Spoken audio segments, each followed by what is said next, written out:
Doctor ortho Ayurvedic oil and capsule. अब दर्द भी घुटने टेकेगा। रांची में सीएम सोरेन ने रामनवमी के शुभ अवसर पर की बजरंग बली की पूजा, राज्यवासियों को दी शुभकामनाएं। जयपुर में सीएम विष्णुदेव साय का बड़ा बयान, कहा छत्तीसगढ़ में नक्सलवाद खत्म करने के करीब, अब तेजी से होगा विकास। गोरखपुर में सीएम योगी ने किया जनता दर्शन, गुंडागर्दी पर जीरो टॉलरेंस का दिया संदेश, भूमाफियों पर सख्ती का निर्देश। अयोध्या में हुआ रामलला का सूर्य तिलक, 4 मिनट ललाट पर पड़ी किरणें, पंचामृत से अभिषेक, स्वर्ण जड़ित पीतांबर पहनाया, अयोध्या में 10 लाख श्रद्धालु पहुंचे।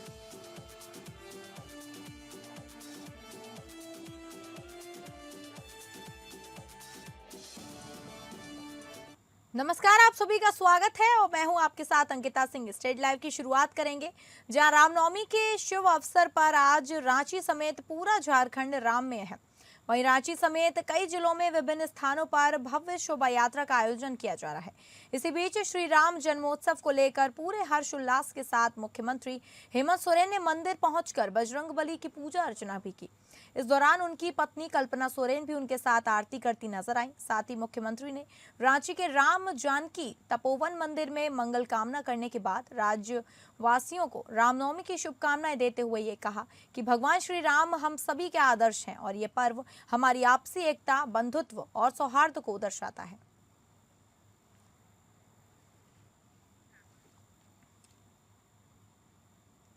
झारखंड में भारतीय जनता पार्टी के प्रदेश प्रवक्ता प्रतुल शाहदेव के केंद्र सरकार के द्वारा पेट्रोल और डीजल की कीमतों पर एक्साइज ड्यूटी को 10 रुपए कम करने के निर्णय का स्वागत किया। इसे लेकर उन्होंने राजधानी रांची स्थित अपने कार्यालय से एक वीडियो जारी कर कहा कि केंद्र सरकार के इस फैसले से तेल कंपनियों को हो रहे घाटे में कमी आएगी और उपभोक्ताओं को तेल की बड़ी कीमतों के कारण परेशानी का सामना नहीं करना पड़ेगा। मोदी है तो मुमकिन है। देखिए, प्रधानमंत्री नरेंद्र मोदी जी के नेतृत्व में केंद्र सरकार ने बड़ा निर्णय लिया और पेट्रोल और डीजल पर एक्साइज की जो कीमतें हैं उसमें 10 रुपए की कटौती की है। अभी फिलहाल क्या था कि जो बड़ी ऑयल कंपनीज थी वो लगातार लॉसेस झेल रही थी। अब इस एक्साइज ड्यूटी से उनको बहुत बड़ा बेनिफिट होगा, नहीं तो उनको फिर पेट्रोल और डीजल की कीमतें बढ़ानी पड़ती, जिसका आम कंज्यूमर्स पर असर पड़ता। तो ये प्रधानमंत्री जी के नेतृत्व में इस देश की दीर्घकालीन बड़ी सोच है, जिसने कंज्यूमर्स को नहीं परेशान होने के लिए एक्साइज ड्यूटी को घटा दिया। इसका बहुत स्वागत करते हैं। धनबाद समेत पूरे झारखंड में आगामी 30 मार्च से सर्वाइकल कैंसर जैसी गंभीर बीमारी से बेटियों की सुरक्षा सुनिश्चित करने के उद्देश्य से ह्यूमन पैपिलोमा वायरस टीकाकरण अभियान शुरू करने होने वाला है। धनबाद स्वास्थ्य विभाग ने इस अभियान को सफल बनाने की सारी तैयारियां पूरी कर ली हैं। इस बात की जानकारी सिविल सर्जन डॉक्टर आलोक विश्वकर्मा ने प्रेस वार्ता कर दी। उन्होंने बताया कि जिले के सभी सामुदायिक स्वास्थ्य केंद्र में 30 मार्च से HPV टीका उपलब्ध कराया जाएगा। इस टीकाकरण अभियान के तहत 14 से 15 वर्ष की बच्चियों को HVP का सिंगल डोज दिया जाएगा। यह भी बताया कि धनबाद जिले में 15 वर्ष से कम आयु की लगभग 31,000 बच्चियों को चिन्हित की गई हैं, जिसका टीकाकरण करना स्वास्थ्य विभाग का लक्ष्य है। अभिभावकों को वेबसाइट पर जाकर रजिस्ट्रेशन करना होगा। अभिभावकों की अनुमति अनिवार्य होगी। यह टीका सामुदायिक स्वास्थ्य केंद्रों पर उपलब्ध रहेगा।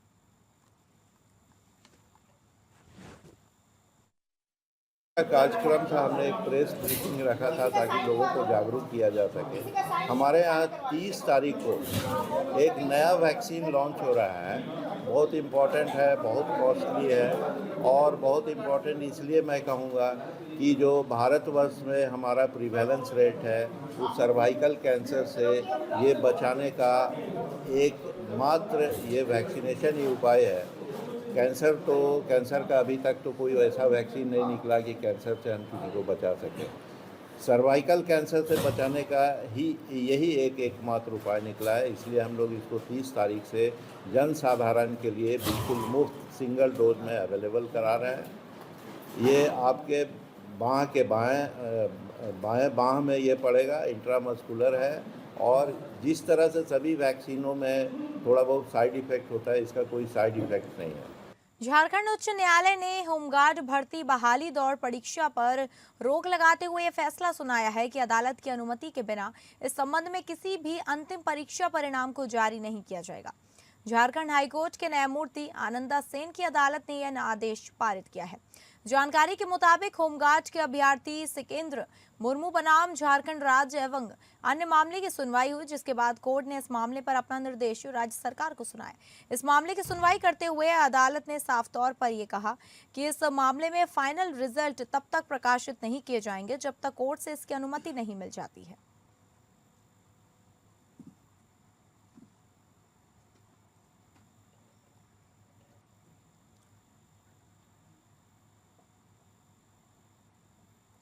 देश में धर्मांतरण को लेकर सुप्रीम कोर्ट ने मार्च 2026 में एक बड़ा फैसला सुनाते हुए यह स्पष्ट रूप से कह दिया कि अगर कोई भी व्यक्ति हिंदू, सिख या बौद्ध धर्म के अलावा किसी अन्य धर्म में धर्मांतरण करता है तो उसे मिलने वाले अनुसूचित जाति का दर्जा और उससे जुड़े आरक्षण और लाभ तुरंत खत्म कर दिए जाएंगे।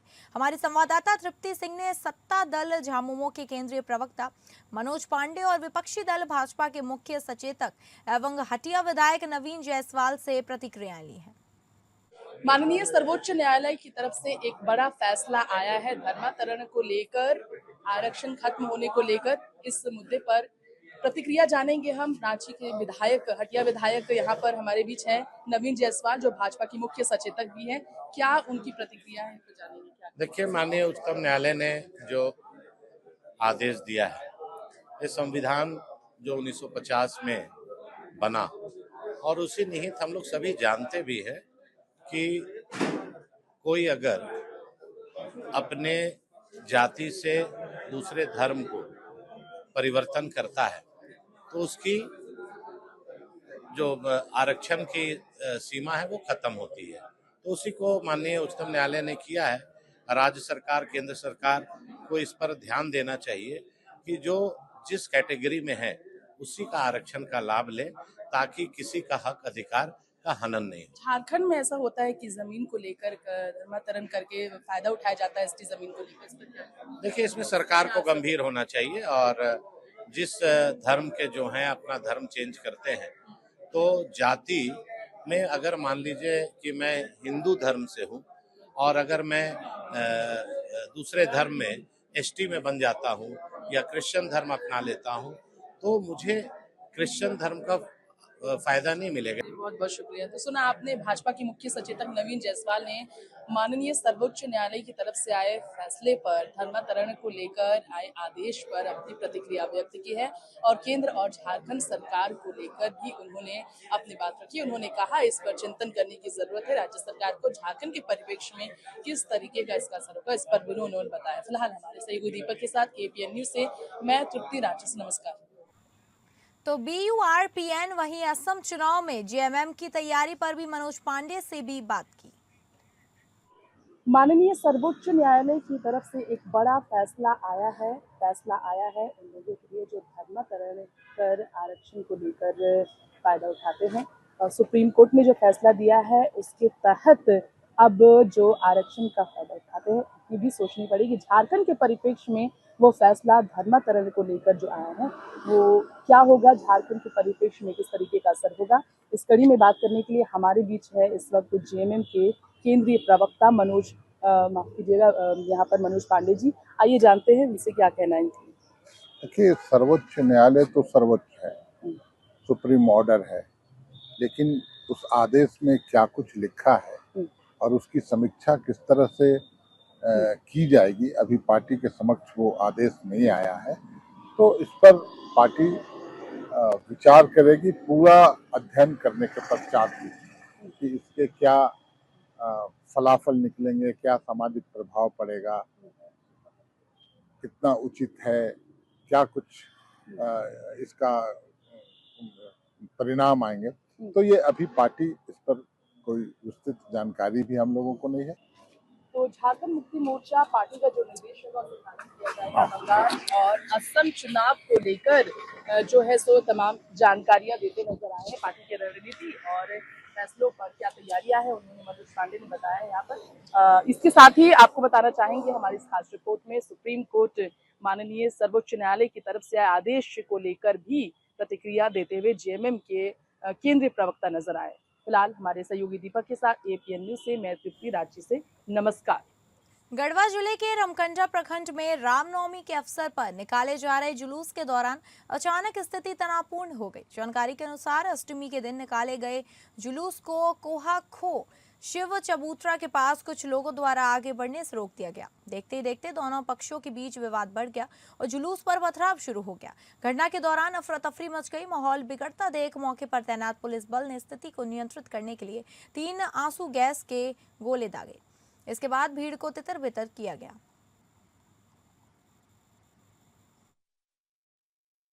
देखिए, रामकंडा में झांकी निकालने के दौरान इस बात को लेकर गलतफहमी 2 पक्षों के बीच उत्पन्न हुई, जिसके कारण यहाँ पर पुलिस बल बड़ी संख्या में भी प्रतिनियुक्त किया गया है और स्थिति को पूरी तरीके से अभी नियंत्रण में है और हमारे ऑफिसर्स और जो हमारे पुलिसकर्मी हैं वो पर्याप्त संख्या में यहाँ पे प्रतिनियुक्त किए गए हैं।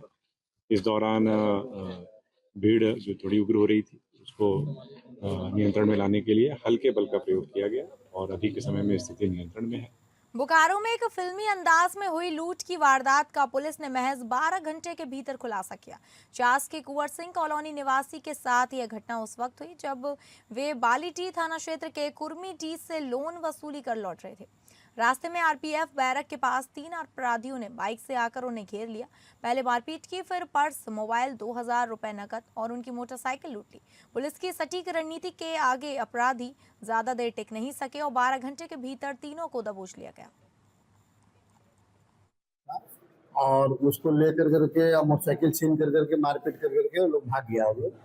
तो इसके लिए पुलिस अधीक्षक महोदय के निर्देशानुसार एक टीम गठन किया गया था। टीम के में थाना प्रभारी के साथ अन्य सब थाना के पदाधिकारी लोग मिलकर करके इसमें काम किए हैं और इसमें 12 घंटे के अंदर में वो दोनों अपराध कर्मी को पकड़ा गया है, तीनों को। और तीनों अपराध कर्मी को पकड़ करके उसके पास से जो लूटा गया जो मोटरसाइकिल है उसको 2018 जो टीवीएस मोटरसाइकिल है जो उसको बरामद किया गया है और वो जो मोबाइल से वो पेमेंट कराया था 5300 रुपया एक जगह में और 2000 उसमें था तो उससे भी 3430 रुपया उसकी बरामदगी की गई है और जो बाइक बरामद किया गया है सबको 12 घंटे के अंदर गिरफ्तारी किया।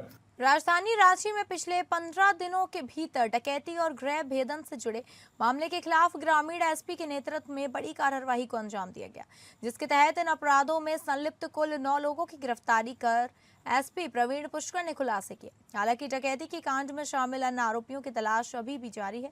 तो वहीं प्रेस वार्ता के दौरान ग्रामीण एसपी ने दोनों कांडों पर खुलासे करते हुए मौके पर पुलिस की सक्रियता से बरामद कैश, ज्वेलरी और मोबाइल सहित कई सामान की विवरणी करते हुए गंभीर खुलासे किए हैं।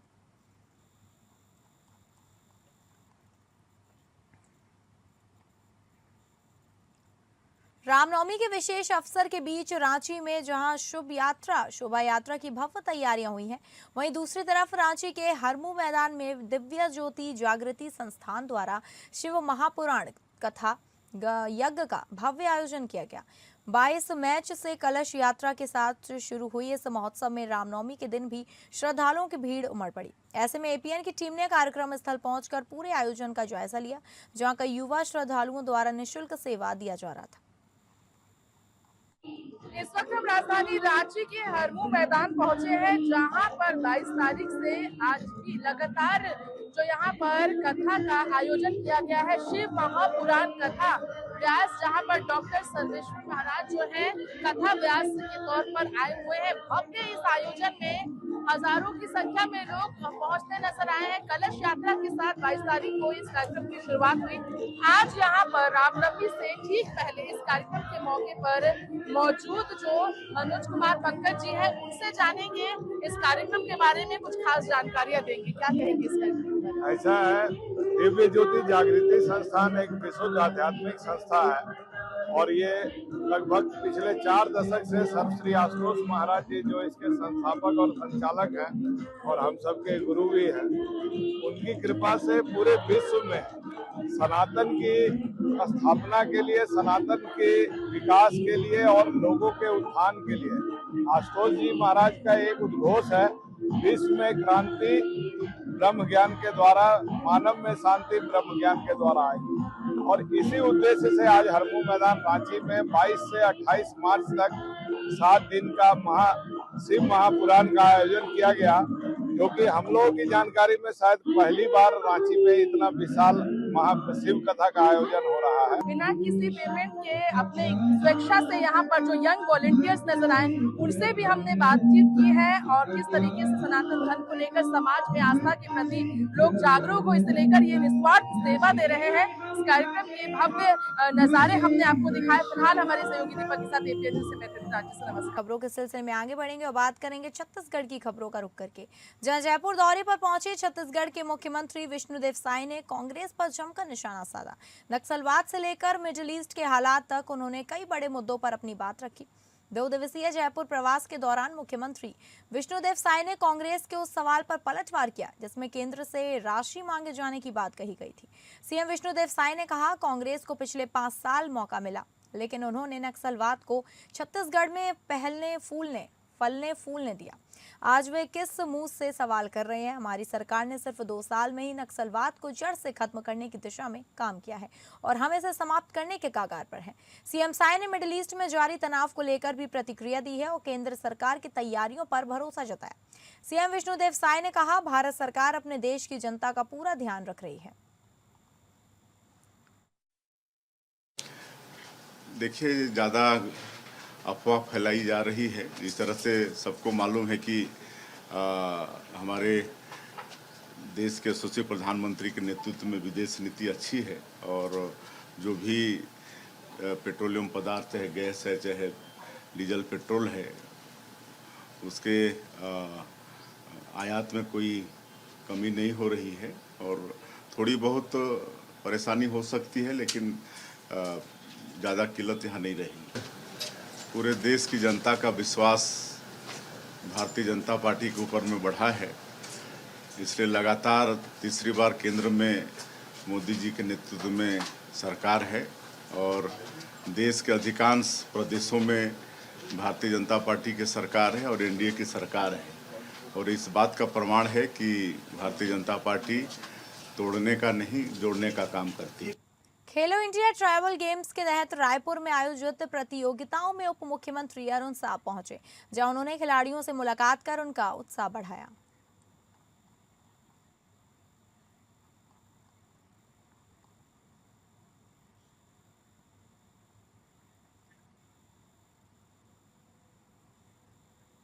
पावन दुर्गा अष्टमी के शुभ अवसर पर उप मुख्यमंत्री अरुण साव ने सपरिवार आकाशवाणी चौक सिविल लाइन स्थित मां महाकाली मंदिर रायपुर में श्रद्धा एवं भक्ति भाव से पूजा अर्चना की। इस दौरान मां काली के चरणों में नमन कर प्रदेश की सुख समृद्धि के लिए प्रार्थना की।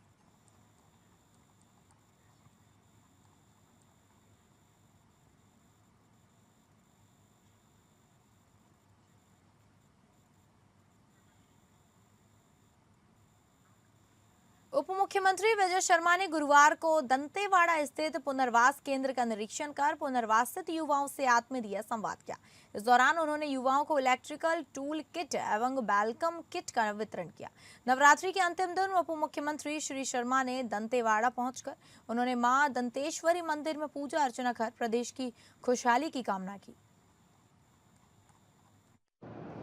ये पुनर्वास केंद्र में स्किल डेवलपमेंट का काम भी चल रहा है और नैतिक शिक्षा का काम भी है, परस्पर एक दूसरे को जानने समझने का अवसर भी है। इनके डॉक्यूमेंट्स भी सारे बन रहे हैं और एक समय भी साथ बिताने का जो उपक्रम है वह भी पूरा हो रहा है। तो आज मैं हर बार ही आता हूँ, आज भी आकर के सारे लोगों से मुलाकात हुई, कुछ सीखने कुछ समझने का अवसर भी होता है। सब लोग यहाँ साथ थे।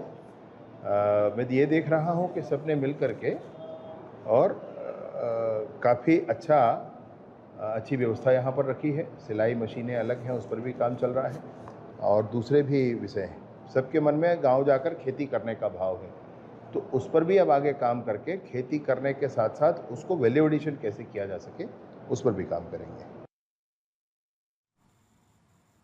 अब रुक करेंगे उत्तर प्रदेश की खबरों का, जहां मुख्यमंत्री योगी आदित्यनाथ ने गोरखपुर प्रवास के दूसरे दिन गोरखनाथ मंदिर में जनता दर्शन के दौरान करीब 200 लोगों की समस्याएं सुनी। उन्होंने पुलिस और प्रशासनिक अधिकारियों को स्पष्ट संदेश दिया कि राज्य में दबंगई और अराजकता के लिए कोई स्थान नहीं है। सीएम ने निर्देश दिया कि अगर कोई आरोपी जमानत पर छूटने के बाद शिकायतकर्ता को डराता या धमकाता है तो उसकी जमानत तत्काल निरस्त कराई जाए। जमीन कब्जाने वाले भूमाफियाओं और कमजोरों को सताने वाले दबंगों के खिलाफ कठोरतम कानूनी कार्यवाही के आदेश दिए गए।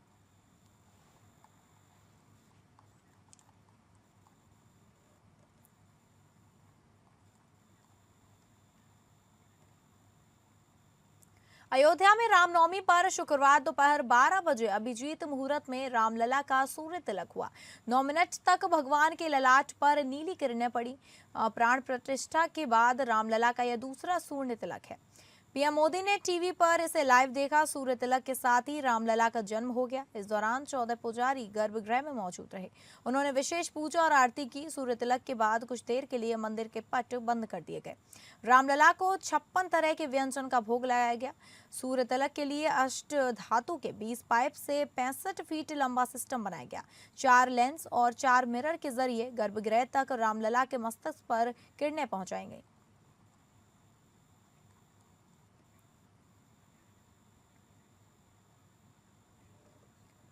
उत्तर प्रदेश के गाजीपुर जिले से मानवता को शर्मसार कर देने वाली तस्वीर सामने आई है। नंदगंज थाना क्षेत्र की 6 वर्षीय मासूम रेप पीड़िता को चिकित्सा अधिकारियों की लापरवाही के कारण करीब 9 घंटे तक बिना इलाज के भटकना पड़ा।